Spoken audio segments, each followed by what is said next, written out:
So this is the last question in the 2015 maths paper 3 for A level. So 2015 P3 maths A level. Alright, so the diagram shows a curve which is given by this fraction x squared over 1 plus x cubed for x is greater than 0. And looking at the graph, you can see that there's a turning point at M and possibly one at the origin, so you should be careful about this. Shaded region O is enclosed by the curve in the x-axis and is bounded by x equals p and x equals 1. So first is find the x-coordinate of M as an exact value. So you know that the value should be exact, so this is reassuring when solving the questions.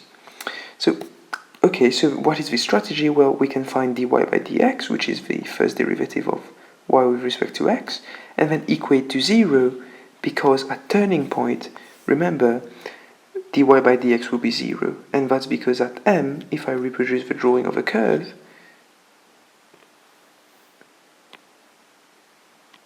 and then it asymptotes to the x-axis, at M, the line is a flat line, so then dy by dx would be 0.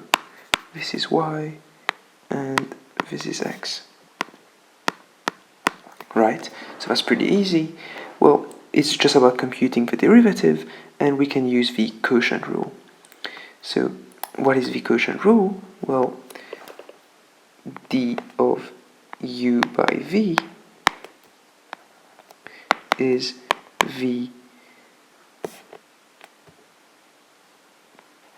du minus u dv over v squared. Right? So d by dx, say, and dx, sorry, it should be dx. There you go. So that's exactly what I do here. So in this scenario, this would be v, this one would be u, but you should practice enough that you don't need to actually substitute.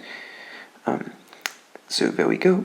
1 plus x cubed equals, sorry, dy by dx equals 1 plus x cubed times 2x minus 3x squared by x squared, and then you divide by 1 plus x cubed squared. And the good thing about minimization problems or maximization problems is that this denominator, while it might look daunting with its x raised to the power of 6 term, well, it won't enter because you will equate to 0, and when you multiply both sides by 1 plus x cubed squared, these terms will cancel out, right? So I said that x equals 0 at dy by dx equals 0 at the x coordinate of M, and the numerator then has to be equal to 0, because you can send the denominator to the other side, multiply by 0 will give 0. And now this is a fourth order equation, but we know that the answer has to be exact, so just carry on simplifying and something should pop up, right? So multiplying the brackets gives you these terms right here, and then this one gives you that term. And then you get this equation, which then simplifies to this. So again, this is quite a simple problem then, because you have two solutions, x equals 0 or x equals the cube root of 2. And in passing, I should say that we are only interested in real x's here, so we don't need to find the two other roots of x cube 2 minus x cube equals 0, because this would have two other roots, which would be complex numbers. And looking at the diagram, it's pretty clear that this is the one we need, because this one was a minimum at the origin. So the x-coordinate of M is cube root of 2. There we go. So second question now is find the value of P for which the area is equal to 1, so this area here. So what you should imagine in your mind is what happens if I move P to the left and what happens if I move P to the right. Well, the area changes. and they're telling us to find the value of p for which the area is 1. So then you have to know what will give us the area. Well, the area is just the integral, right? And you can imagine this because if you look at a curve here, x, y, so this is your curve. Sorry for the terrible drawing. This is m. Let's say that this is the line 1. This is the line at p. Then the integral is essentially giving you this area, because the integral of something, so let's call it f of x dx, and let's call this curve f of x, is nothing but the sum of f of x delta x, sum of xi for I equals 1 to n as n goes to infinity and delta x essentially goes to 0. Right? So you can imagine adding up loads of little strips like this. And f of x, this part, is the height of a strip. So here is the height of a strip, so f of xi, and this is xi.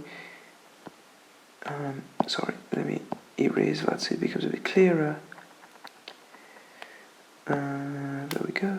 So this bit is xi, and this here is xi plus delta of x. Right? So that's why the integral gives you the area. So we need to evaluate this integral and solve for p.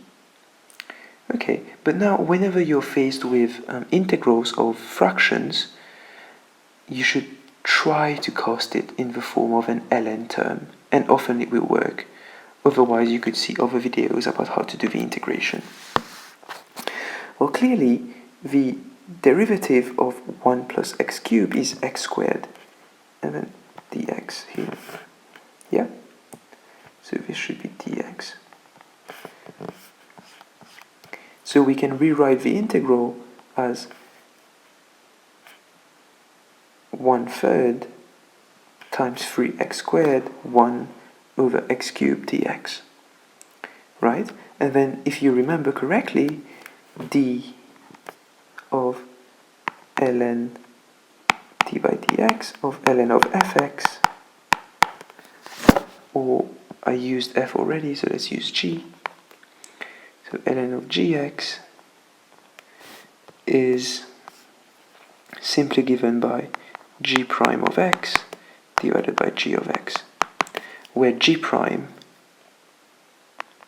is nothing but dg by dx divided by g of x.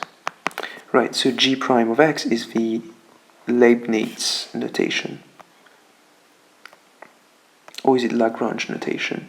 Well, you should Google that. So there we go, we have this, so then we can do the integral by the fundamental theorem of calculus, which tells us that if this holds true, then the integral of dg by dx divided by g of x is nothing but ln of g of x. Right? So this is exactly what we use to obtain, let's do this. This is exactly what we use to obtain this result here. And equating this to 1 gives us an equation in p, and we can solve this equation for p by taking exponentials on both sides. Right? And you obtain your final result. This is the exact form, but they told us in the question they wanted it to 3 significant figures, and there we go. So that was a pretty easy question, and thanks for tuning in, and see you next time.